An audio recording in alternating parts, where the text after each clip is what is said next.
Dear students, today we start the next article, that is the conical pendulum. What is the pendulum? Any type of the pendulum is used to measure the time period. So this is watch. This is one of the pendulum which measures the time period. तुम्ही पहिला असेल मध्ये pendulum मध्ये असं फिरत असतं आणि याच्या सहाय्याने आपण काय करतो बेटा, टाइम पिरियड मेजर करतो. आणि आपल्याला कोणता पेंडुलम स्टडी करायचा आहे? सिंपल पेंडुलम आपल्याला इथं लर्न करायचा आहे. तर सिंपल पेंडुलम आणि कोनिकल पेंडुलम, तोच सिंपल पेंडुलम कोनिकल होतो. What is the conical pendulum? तर या ठिकाणी बेसिक फिगर आपण काढूया म्हणजे तुम्हाला ते क्लिअर होईल. तर हा एक रिजिड सपोर्ट आहे बेटा, फिगर काढा. हा रिजिड सपोर्ट आहे आणि या रिजिड सपोर्टला इथं काय केलेलं आहे? हा एक स्ट्रिंग आहे. स्ट्रिंग म्हणजे दोरा असेल, सिलाई मशीनचा दोरा असेल अशा टाईपमध्ये. आणि या दोऱ्याला दुसऱ्या टोकाला आपण काय केलेलं आहे? हेवी मेटॅलिक स्पियर, म्हणजे लहान मुलांची छोटी गोटी असते तेवढा हा हेवी मेटॅलिक स्पियर आहे. आणि या स्पियरला याची सेंटर ऑफ ग्रॅव्हिटी कुठं असते? सेंटरला असते. आणि वेट जे असतं स्पियरचं एम जी, या स्पियरचा मास यम असेल. तर वेट अर्थनं एक्झर्ट केलेला फोर्स आणि टेन्शन इन द स्ट्रिंग म्हणजे काय असेल? टेन्शन इन द स्ट्रिंग म्हणजे दोऱ्यानं एक्झर्ट केलेला फोर्स, दोऱ्यानं या मेटॅलिक बॉबवरती एक्झर्ट केलेला फोर्स तो असतो vertically upward direction. And tension in the string is in the upward direction, that is the force exerted by the string on the body, it is vertically upward. And weight of the body acts vertically downward direction मध्ये. Weight acts in a vertically downward direction and tension in the string vertically upward direction बेटा. आता हा तयार झाला, हा तुमचा simple pendulum झाला. आता या पेंडुलमला काय करतोय आपण? डिस्प्लेस्ड करायचं आहे थ्रू स्मॉल अँगल. याला तुम्ही असं डिस्प्लेस केलं थ्रू स्मॉल अँगल म्हणजे इथं असं ठेवलं बेटा. या पेंडुलमला डिस्प्लेस्ड थ्रू स्मॉल अँगल म्हणजे हा अशा टाईपमध्ये displaced through small angle theta. तर इथं जर घेतला तुम्ही आणि या पेंडुलमला कसा ऑसोलेट केला तुम्ही,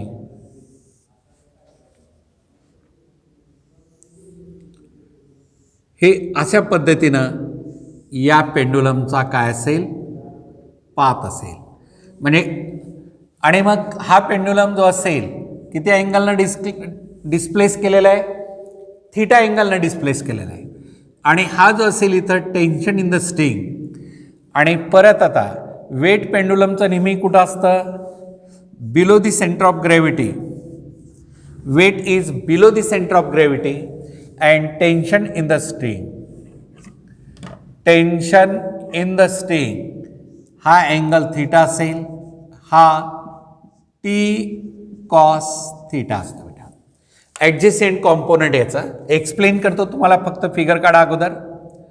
आणि दुसरा एक कॉम्पोनंट जो असेल हा T sine theta, T sine theta. आणि हा काय करतो? सेंट्रीपेटल फोर्स प्रोव्हाइड करतो. कोणता? सेंट्रीपेटल फोर्स प्रोव्हाइड करतो. आणि मग हा पेंडुलम या पोझिशनला आणि इथं डॉटेडमध्ये तोच पेंडुलम इथं डॉटेड असं सांगा. अशा टाईपची फिगर काढा. आणि हा जो असा कंप्लीट एक कोन तयार होतो, हा असा एक कोन तयार होतो कुठं? पॉइंट ऑफ सस्पेन्शनला. आणि मग त्याला आपण काय म्हणतो? Conical pendulum. त्याला आपण म्हणतो कोनिकल पेंडुलम. हां, तर ही फिगर अशा पद्धतीनं तुम्ही काढल्यानंतर, फिगर आपण अशी काढली तर बेटा याचं what is the definition of conical pendulum. आता कोनिकल पेंडुलम म्हणजे काय? A heavy metallic sphere. हा एक छोटासा लहान मुलांच्या खेळणीतली गोटी जी असते ना, काचीची गोटी, तशा टाईपचा एक मेटॅलिक बॉब असतो. आणि हा जो मेटॅलिक बॉब असतो हा कशापासून तयार, मेटलपासून. ॲल्युमिनियमचा बॉब असेल किंवा कॉपरचा बॉब असेल किंवा टंगस्टनचा बॉब असेल किंवा स्टीलचा बॉल असेल, अशा टाईपचा एक मेटॅलिक बॉब म्हणतो त्याला. काय म्हणलं मी, metallic bob. Suspended by means of, suspended म्हणजे टांगून ठेवलेलं आहे, suspended by means of light weight slightly extensible string. वजनानं हलका आणि स्लाइटली एक्सटेन्सिबल स्ट्रिंग दोरा जो असतो. From a perfectly rigid support, from a perfectly rigid support and revolve in a horizontal direction. Revolve करणे म्हणजे असं फिरवणे बेटा. Revolve in a horizontal direction with constant speed or angular velocity. Constant speed, velocity म्हणत नाही, लक्षात ठेवा. Constant speed आहे, मॅग्निट्यूड कॉन्स्टंट असतं किंवा अँग्युलर व्हेलॉसिटी कॉन्स्टंट. अँग्युलर व्हेलॉसिटीचं मॅग्निट्यूडही कॉन्स्टंट असतं आणि डायरेक्शनही कॉन्स्टंट असतं, म्हणून त्याला विथ कॉन्स्टंट अँग्युलर व्हेलॉसिटी. आलं. What is the definition of conical pendulum, लक्षात येते. What is the definition of conical pendulum.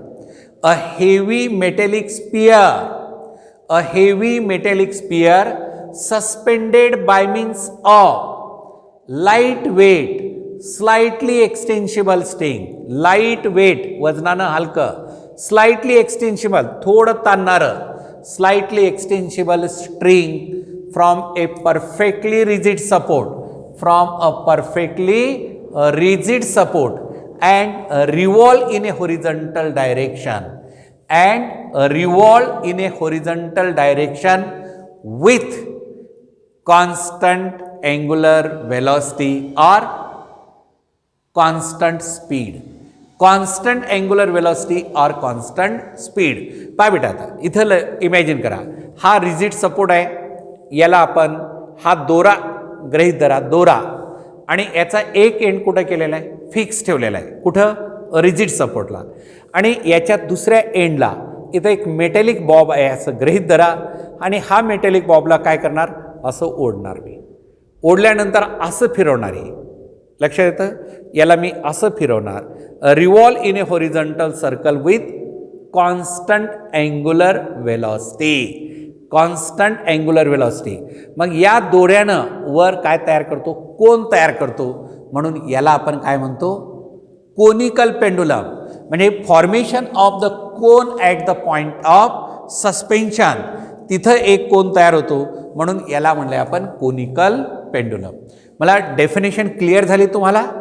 आता डेफिनेशन क्लिअर झाल्यानंतर बेटा काय असेल पहा. Let us consider a pendulum is at rest, pendulum is at rest. मग पेंडुलम रेस्ट असेल तर tension in the string is equal to weight. लक्षात येतं का पहा. When pendulum is at rest, centre of gravity, सेंटरला या पेंडुलमची सेंटर ऑफ ग्रॅव्हिटी सेंटरला असते, आणि वेट जे असेल अर्थनं एक्झर्ट केलेला फोर्स या पेंडुलम वरतो तो vertically downward, and tension in the string is directed towards the point of suspension. Wien the pendulum is at rest, Wien the pendulum is at rest, weight is below the center of gravity, weight is below the center of gravity. मग अशा वेळेस tension is equal to weight. Now this pendulum is displaced. हा इथं असलेला जो pendulum आहे याला मी displace केलं बेटा. Now this pendulum is displaced through small angle theta at displaced position of the pendulum. Forces are in balance. म्हणजे कसं असतं, आता हा पॉइंट ऑफ सस्पेन्शन असा आहे, इकडे असणारं टेन्शन आणि एक मेटॅलिक बॉब असेल तर याचं weight mg vertically downward direction. आता हे बॅलेन्स आहेत का, तिरपा हा फोर्स आहे आणि हा सरळ डाऊनवर्ड आहे. याला बॅलेन्स करण्यासाठी काय करायचं, tension is resolve into two component.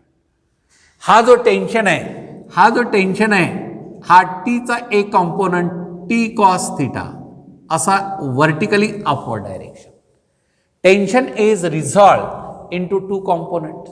One is t cos theta which acts vertically upward. आणि दुसरा कॉम्पोनंट जो असेल बेटा, हा दुसरा कॉम्पोनंट हा टी साइन थीटा, आणि हा कॉम्पोनंट काय टी साइन थीटा असतो, आणि हा T sine theta horizontal component असतो. आणि मग बेसिकली पहा ना, ॲट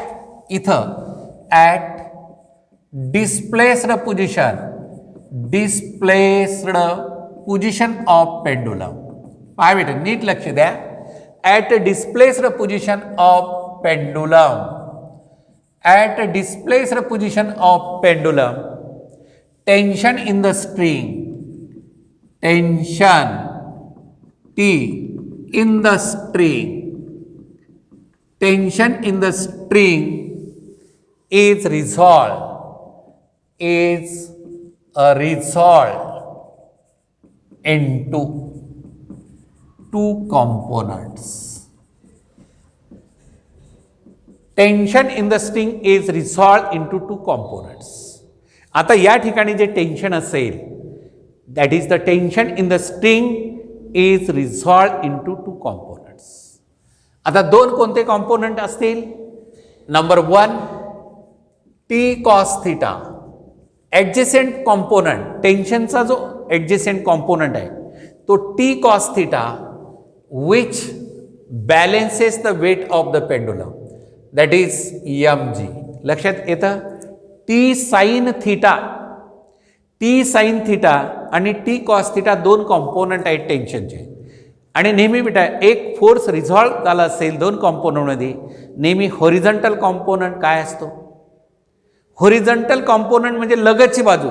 या ठिकाणी हा अँगल थीटा असेल तर टी कॉस थीटा लगतची बाजू, आणि दुसरा कॉम्पोनंट टी साइन थीटा, म्हणजे आता या समोर थीटाच्या समोरची बाजू म्हणजे हा कॉम्पोनंट, याला पॅरलल आपण इथं घेतलेला आहे. That is T cos theta तो काय व्हर्टिकली अपवर्ड आहे, आणि वेट जे आहे पेंडुलमचं vertically downward. Now these two forces are equal magnitude and opposite in direction, ते cancel out. And another component that is T sine theta. लक्षात येतं का? पहा टी साइन थीटा म्हणजे हा component horizontal component of the tension which provides centripetal force, आणि हा component काय करतो? सेंट्रिपेटल फोर्स प्रोव्हाइड करतो. And so that the pendulum performing circular motion about the equilibrium position. म्हणजे आता काय झालेलं आहे? Tension in the string. आता काही वेळेस ऑब्जेक्टिव्हमध्ये असंही विचारलेलं आहे, पेंडुलम जेव्हा इक्विलिब्रियम पोझिशनला असेल, रेस्टला असेल, जेवढं टेन्शन असेल तेवढंच वेट असतं बेटा, आणि तो पेंडुलम डिस्प्लेस केला तर tension in the string reduce, कमी होतं. आणि पेंडुलम जेव्हा परत मेन पोझिशनला असेल तर त्यावेळेस टेन्शन हे मॅक्सिमम असतं. तर हॉरिझॉन्टल कॉम्पोनंट आणि व्हर्टिकल कॉम्पोनंट बॅलेन्स झालेले आपण घेतलं, आणि T sine theta is equal to mv²/r. आपला एम काय? Time period. To find the expression for the time period. आपण टाइम पिरियड ऑफ सिंपल पेंडुलमचं काढायचं आहे, तर त्यासाठी काय प्रोसिजर आहे बेटा? म्हणजे पहा time period T is equal to basic formula काय? 2π/ω. हा अनेक टॉपिकमध्ये फॉर्म्युला आहे. Basic formula for circular motion, basic formula for a circular motion performs along the peripheral of the circumference of the circle, then its time period t is equal to 2π/ω. Basically t is equal to θ/ω. एका रिव्होल्युशनमध्ये किती angle describe केला पार्टिकलला? 2π. आणि जर तुम्ही असं omega is equal to θ/t घेतो आणि t is equal to θ/ω, लक्षात येतं ना? तर T is equal to theta एका रोटेशनमध्ये, एका रिव्होल्युशनमध्ये किती अँगल झाला? 2π रेडियन. एसआय युनिटमध्ये रेडियन. हा 2π डिवायडेड बाय ओमेगा. मग ओमेगा काढायचा असेल तर लिनियर व्हेलॉसिटी काढली पाहिजे बेटा. तर v is equal to r into omega, आणि omega is equal to v/r. म्हणजे लिनियर व्हेलॉसिटी तुम्हाला माहीत झाली, अँग्युलर व्हेलॉसिटी काढता येते. आणि अँग्युलर व्हेलॉसिटी माहीत झाली तर टाईम पिरियड काढता. ही लिंक आहे. असे डेरिव्हेशन लर्न करण्यासाठी बेसिक कन्सेप्ट हे क्लिअर पाहिजे आणि जे की ऑलरेडी आपण लर्न केलेले आहेत आणि त्या कन्सेप्टनुसार आपण पुढे लर्न करत जातो बेटा. मग आता मी सांगा, मला तुम्हाला दिलेले दोन इक्वेशन आहेत. T cos theta is equal to M G आणि T sine theta is equal to M V square upon R. आता या दोन इक्वेशनचा रेशो जर तुम्ही घेतलात, याला इक्वेशन फर्स्ट म्हणतो, याला इक्वेशन मी सेकंड म्हणतो, तर मला आता व्हीची किंमत काढायची आहे. तर dividing second by first, dividing equation second by first. सेकंडला फर्स्टनं डिवाइड करा. काय येतं बेटा? M V square upon R divided by M G is equal to T sine theta divided by T cos theta. हे टी आणि T cancel. Sine theta upon cos theta बरोबर काय आलं? Tan theta. Sine theta upon cos theta बरोबर tan theta आणि हे M M cancel. V square upon R G is equal to tan theta आणि V square is equal to R G tan theta. V square is equal to R G tan theta आणि V is equal to root of R G tan theta. हा formula already आपण learn केलेला आहे. कुठं learn केलेला आहे? Banking of रोड्समध्ये. Safety speed of the vehicle along the banked curve road. Safety speed of the vehicle along the banked curve road V is equal to square root of R G tan theta. हा formula इथं सुद्धा तोच आलेला आहे. Conical पेंडुलमची सी horizontal speed आहे, म्हणजे conical pendulum circular motion perform करतो along the circumference of the circle, then its speed is given by v is equal to root of rg tan theta. Theta काय? Angle of inclination with the vertical. इथं घेतलेला आहे vertical आहे आणि याला incline केलेला angle जो असेल तो म्हणजे थीटा आहे. हे इथं लक्षात घेतलं पाहिजे. मग आता लिनियर व्हेलॉसिटी काढली आपण, तर पुढे काय असेल? This is the linear speed to find period. To find period, capital T. What is the definition of the period? Time taken by the particle to complete one circumference of the circle. Time taken by the particle to complete one circumference of the circle or one peripheral of the circle. आणि मग बेटा इथं येतं T is equal to 2 pi by omega. T is equal to 2 pi by omega. मग omega काढण्यासाठी linear speed तुम्हाला मी दिलेली आहे, तर तुम्हाला काढायचे आहे अँग्युलर स्पीड. तर काय? V is equal to R into omega. Therefore omega is equal to V divide by R. ओमेगाची किंमत किती आली? V divided by R. तर omega is equal to V किती आहे? या इक्वेशनमध्ये व्हीची किंमत किती आलेली आहे? आर जी टॅन थिटा आणि स्क्वेअर रूटच्या बाहेर डिवायडेड बाय आर आलं बेटा. स्क्वेअर रूटच्या बाहेर divided by R. Omega is equal to root of R G tan theta divided by R. तर परत पाय बेटा, omega is equal to root of R G tan of theta divided by R square. म्हणजे काय केलं? रूटमध्ये जे होतं आतमध्ये नेलं, स्क्वेअर रूटमध्ये नेलं याला, and that is equal to omega is equal to root of rg tan theta divided by r square. Divided by r square. आणि मग एक r इथं कॅन्सल झाला आणि omega is equal to root of r cancel झालं g tan theta. That is equal to g tan theta divided by r. अलग लक्षामध्ये omega angular speed काढा म्हणून काही वेळेस विचारतात. Linear speed of conical pendulum. Linear speed of conical pendulum is V is equal to square root of R G tan theta. आता angular स्पीडचा हा फॉर्म्युला सुद्धा लक्षात ठेवा, म्हणजे जेवढे रेक्टँगलमध्ये असं टाकतो मी ते तुम्हाला फॉर्म्युले प्रॉब्लेम सॉल्व करण्यासाठी आहेत बेटा. आता मग परत आपल्याला काढायचं आहे काय? Time period. तर T is equal to 2 pi by omega is equal to 2 pi divided by root of G tan theta upon R.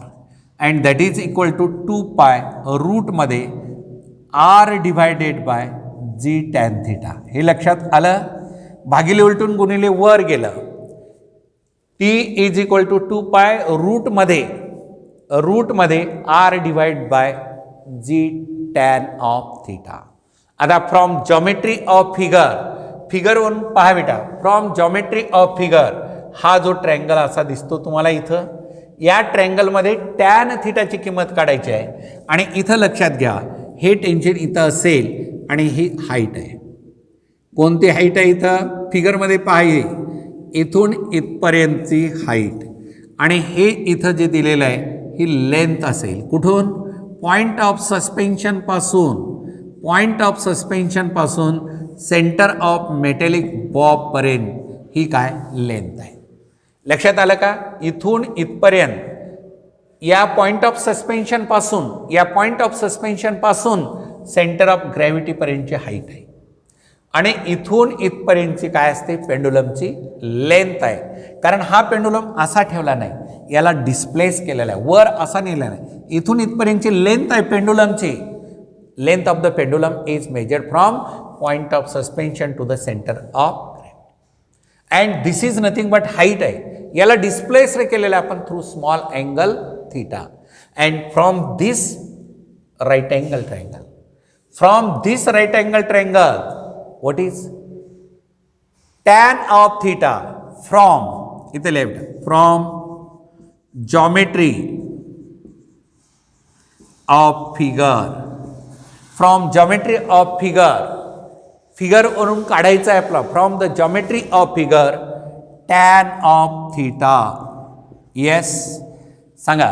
From the geometry of figure tan theta is equal to what is tan theta is equal to opposite side upon adjacent side. Opposite side म्हणजे काय आलं?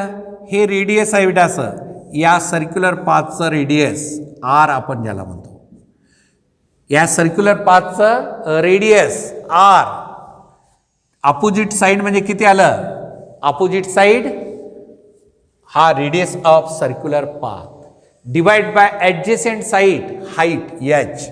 tan theta is equal to r by h. लक्षात आलं का हा formula?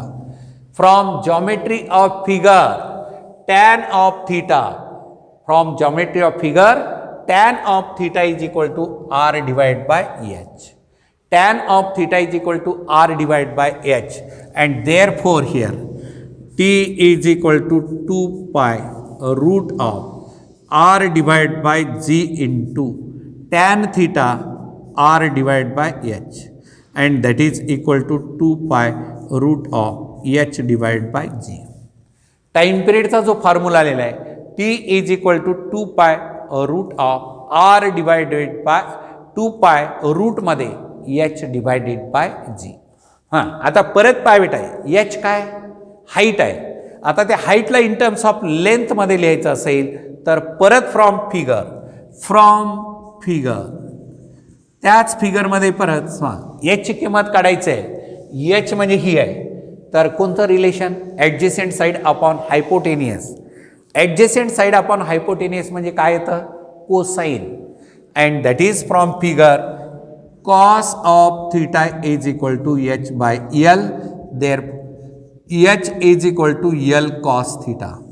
H is equal to काय काढला आपण? L cos theta.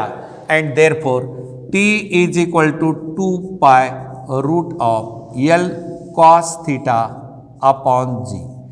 t is equal to 2 pi root of L cos theta upon g. म्हणजे क्लिअर लिहितो, तुम्हाला क्लिअर दिसलं पाहिजे. That is t is equal to 2 pi root of L cos theta upon g. So this is very important formula for the time period of conical pendulum. Time period of conical pendulum is given by t is equal to 2 pi route मध्ये t is equal to 2 pi रूटच्या बाहेर आहे आणि route मध्ये L cos theta upon g. t is equal to 2 pi root of L cos theta upon g, and this is the expression for period of conical pendulum. बेटा त्यानंतर त्याची frequency विचारतात. Period आपण काढलेला आहे, किती आलेला आहे? Time period T is equal to 2 pi root of L cos theta upon G. Then what is the frequency? Let us tell me what is the frequency? Frequency is the reciprocal of time period and time period is the reciprocal of frequency. म्हणून इथं काय येतं आपल्याला?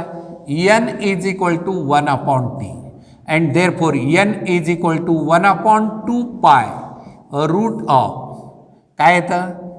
L cos theta upon g. And that is equal to 1 upon 2 pi root of g divided by L cos theta. So this is the formula for frequency of conical pendulum. This is the formula for frequency of conical pendulum and this is the formula for the time period of conical pendulum. आता what is the conclusion drawn from this? Let us tell me what is the conclusion drawn? सांगा बेटा याच्यावरून काय conclusion काढायचं आहे आपल्याला? What conclusion is to be drawn? What conclusion is to be drawn from this formula? Now conical pendulum, time period of conical pendulum depends upon what? Factors affecting period of pendulum. इथं heading लिहितो मी, factors affecting period of conical pendulum.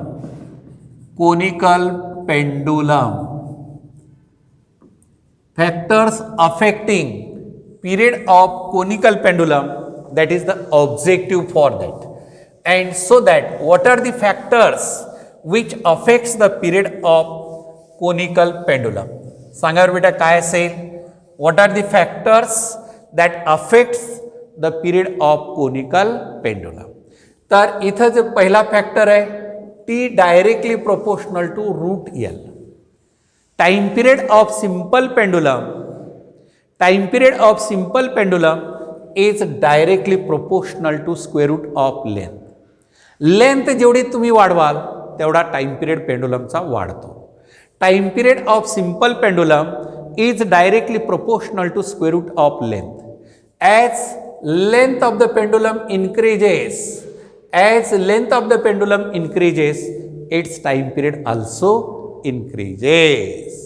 दुसरा बेटा आणि second factor काय? T directly proportional to root of cos theta. T directly proportional to root of cos theta. What is theta? Inclination, angle of inclination with the vertical see. म्हणजे हा pendulum इथं असेल, नंतर इकडे होईल, असं वाढत झालं अँगल वाढत गेला तर टाइम पिरियड वाढतो का कमी होतो? अँगल वाढत गेला तर टाइम पिरियड वाढतो का कमी होतो? याच्याकडे लक्ष द्या. Theta increases, cos theta value decreases. थीटाची किंमत 0, कॉस 0 1 आहे, कॉस 90 0 किंमत आहे. थीटा वेगळा आणि कॉस थीटाच्या किमती वेगळ्या. थीटा तुमचा वाढत चाललेला आहे, कुठं? 0 पासून 90 पर्यंत. तर कॉस थीटाच्या किमती मात्र कमी होत गेलेल्या आहेत आणि कॉस थीटाच्या किमती कमी होत गेलेल्या आहेत. म्हणजेच काय होतं? As theta increases time period goes on decreases. बरेचशे विद्यार्थ्यांना इथं उलटं वाटतं, थीटा वाढत गेला तर टाइम पिरियड वाढतो असं वाटतं, परंतु फॅक्ट काय? थीटा वाढत गेला तर टाइम पिरियड कमी होतो. कशामुळे? कॉस थीटाच्या व्हॅल्यू कमी होतात म्हणून इथं काय लक्षात द्यायचं? ॲज थीटा इन्क्रीजेस, लक्षात ठेवा बरं का, as theta increases time period of conical pendulum decreases. Increase आणि डिक्रीज लक्षात येतं कशामुळे? Since theta increases the value of cos theta decreases. Value of cos theta decreases and hence period decreases. हे अत्यंत महत्त्वाचं आहे. पाठीमागे तुम्हाला एक्झामला विचारलेला आहे. हा बेसिक कन्सेप्ट तुम्ही इथं क्लिअर लक्षात ठेवला पाहिजे. त्यानंतर तिसरा काय third factor, that is time period inversely proportional to root of g. Acceleration due to gravity. आता ग्रॅव्हिटी वाढत गेली तर टाइम पिरियड कमी होतो. इन्व्हर्स आहे, इन्व्हर्सली प्रोपोर्शनल असल्यामुळे as g increases time period decreases. G increases time period decreases. आणि त्यासोबत चौथा पॉईंट इम्पॉर्टंट असा आहे, आता मेटॅलिक बॉब 1 ग्रॅम असेल, 2 ग्रॅम असेल, 3 ग्रॅम असेल, 4 ग्रॅम असेल, म्हणजे मास त्याचं पेंडुलमचं वाढत गेलं, कमी करत गेलं, टाईम पिरियडवरती काही इफेक्ट होतो का? आहे का कुठे इक्वेशनमध्ये आपल्या टाईम पिरियड मास? काहीच नाही, मास कॅन्सल झालेला आहे. म्हणून time period of simple pendulum is independent of mass of the pendulum. Time period of simple time period of conical pendulum time period of conical pendulum is independent of mass of the pendulum. Time period of simple pendulum is independent असं म्हणत आहे, dependent नाही. Time period of simple pendulum is independent of mass of the pendulum. And so that this completes the theory part of conical pendulum with the objectives beta. Basically काय लक्षात ठेवायचं आहे आपल्याला? Time पिरियडचा फॉर्म्युला. तो time period directly आहे का inversely आहे, कशावरती डिपेंडन्सी आहे हे इम्पॉर्टंट आहे.